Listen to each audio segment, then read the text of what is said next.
Welcome to Bloomberg Quint's Market Wrap. A very hectic and interesting day today. The benchmark index Nifty 50 managed to close at a record high despite all the mayhem surrounding the halting of trading in the early hours of trade today. Yeah, so record highs for the Nifty, but a manic Monday or a black Monday for NSE, quite frankly. You don't normally do this, that on a day when the markets have hit record highs and it's a strong day for trade, you're still reporting about the action in the market for off-market reasons, or rather market reasons, but not necessarily the market move reasons. It is surprising. It is something that leaves a lot of questions to be answered. As of last count, from the last conversation that we've had as well, from within the NSE walls, the norms or the terms that are still coming out are technical glitch and not further beyond that. So maybe some explanations will come out at due course of time, but this does leave a couple of questions to be answered, quite frankly. One about the depth now and whether BSE is able to handle volumes of this magnitude if indeed NSE were to have some problems in the future as well, because typically in other markets you probably have a couple of exchanges which are of equal stature, so to say. So if one doesn't do well, the other does well, but that's for another reason, another day. Purely from a markets perspective, I think it was a good day of trade, Shraddha. To my mind, it was a very good day of trade. We were talking in the morning that despite these FPI rules being changed, it might have impact on specific stock futures, both on the long and the short side and the unwinding thereof.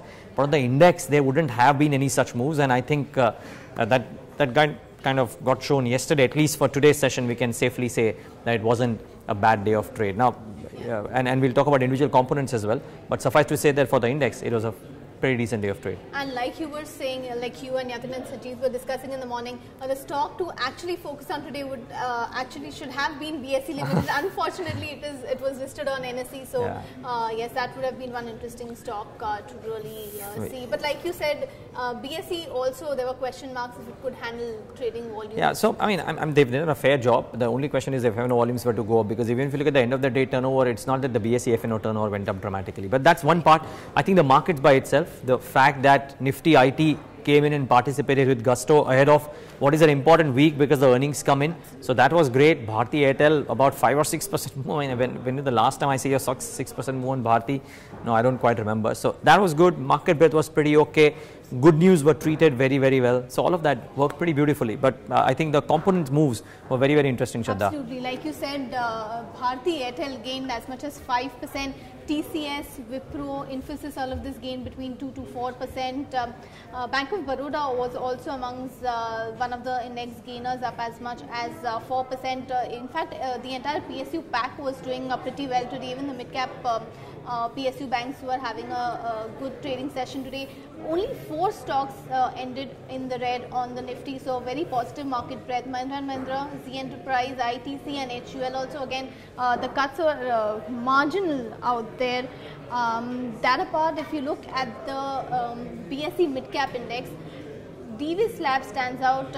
It ended about 7.9% higher, but at one point in time when news of USFDA lifting import alert on its Visakhapatnam Unit 2 facility came in, the stock had actually hit the upper circuit limit of 20%, but then came the clarification that there were 2 clauses under which the company had received an import alert. One has been lifted while the other remains, and you saw the stock pairing some gains, nevertheless up 8%. Reliance Communications was another surprise top gainer. Again, lots of talks around debt reduction plans, Tata Global Beverages. You have Bank of India, Union Bank of India, IDBI Bank, again the entire PSU bank, which was really trading stronger today. Biocon lost as much as 5% on the back of failing to meet the inspection of a French regulatory authority, which also means that there could be some delays as far as drug approvals are concerned, could also have a rub-off impact as far as the US FDA approvals are concerned. And some of these drugs which failed the test were supposed to be the triggers for the next stage of growth for the company. Some of the biosimilars like trastuzumab. That apart, Shriram Transport Finance, I mean, that was also saw a knock of about 3%. Piramal Enterprises down 1.5%. So that was how the broad mid-cap space did. Neeraj, of course, we also need to address this entire IDFC and Shriram Group merger. Yeah. Given the kind of stock reactions we have seen, it seems that the markets are not very excited about the deal. All the stocks barring IDFC closed in the negative. IDFC also just seeing marginal gains of 0.5%. Yeah, and it probably goes in line with what we filed over the weekend as well. On Sunday evening and Monday morning we told, I mean, this is our presumption. Of course, a lot of things could change a little bit based on the swap ratio or otherwise, but if you have a high price to book NBFC being merged with a bank which essentially is not trading in the similar valuations, it would be negative for the NBFC for sure. So Shriram City Union Finance, Shriram Transport Finance, would people believe that the holding company discount would come into play out here, because it will eventually be delisted and not through the normal process. So that comes in as a question mark for them. IDFC Limited, yes, I mean, you know, you get access to a bunch of things, plus Shriram Capital gets merged into it. So that was looking like one beneficiary even for IDFC Bank, frankly. I mean, the valuation, if at all, was not in favor of Shriram City Union and not so much not in favor of IDFC Bank. So in that sense, that's okay. Maybe just normal market moves, but one would have anticipated that the Shriram Group stocks would have corrected, so they have corrected. But that was a case specific point today. I think and I would, Shraddha, also would want you to come in and speak on AU's the listing today, and how did that do, because I think it did reasonably well.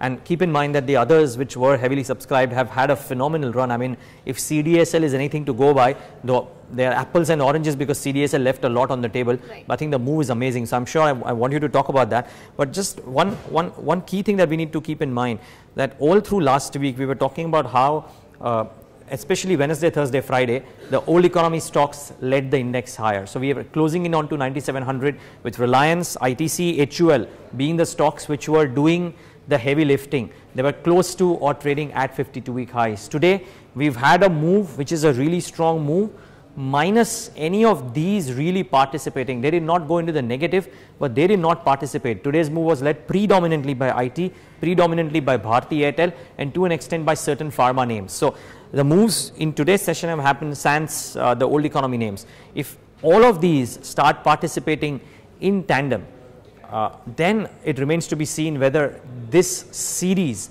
turns out to be a very, very interesting series or no. July is traditionally not a bad month for pharma, as June is not.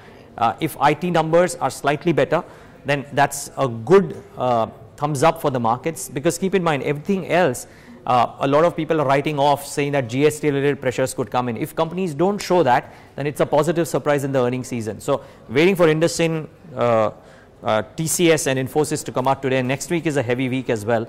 I think these first 2 weeks could well give us a flavor of whether the earnings season is going to be really bad as per what is expected, right, or could we divert. So that is something that from a markets perspective watch out for. But specific name, Shraddha, brilliant move in CDSL, but AU Small Finance, I mean, what happened today? Right.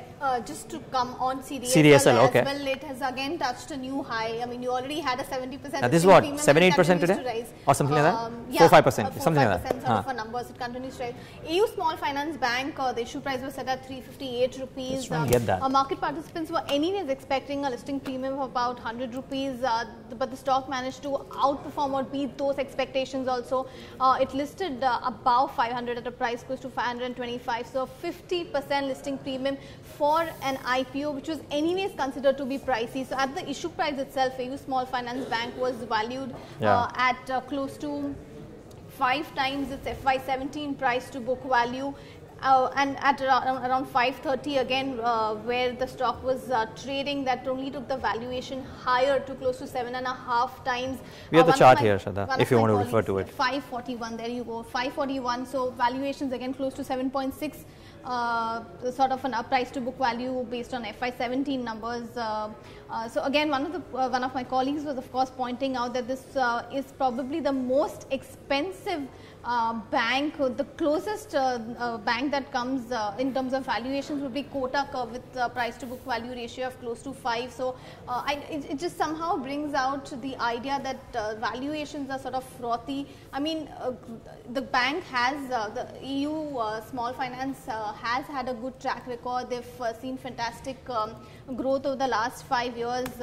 One of the reasons for this high valuation could be the kind of return ratios that they have posted, ROAs and ROEs, very strong numbers. But having said that, again, 7.5% of 7.5 times price to book, I'm really not sure if that is sustainable. And then CDSL, I was just typing that in while you were talking about AU, and you want to mention about this as well. It's been a brilliant move. Absolutely. 354. 354 now. Yeah, it just keeps on defying any kind of investor pessimism. 354 and counting, and almost every single move is accompanied by very heavy volumes as well. So this is interesting from a new listings perspective as well. All in all, not a bad day for trade. We've ended at record highs, so it's naturally good. The question mark remains whether this week the set of earnings that come in, 3 large index names and a few interesting mid-cap earnings, the likes of MCX, DCB, and a couple of others come out with earnings as well. So it promises to be an action-packed week, and we'll be there all through this week to tell you how the earnings have shaped up. Hopefully, the markets can continue with the momentum that they've shown at the start of the trading week. Thanks so much for watching the Markets Wrap with Bloomberg Quint.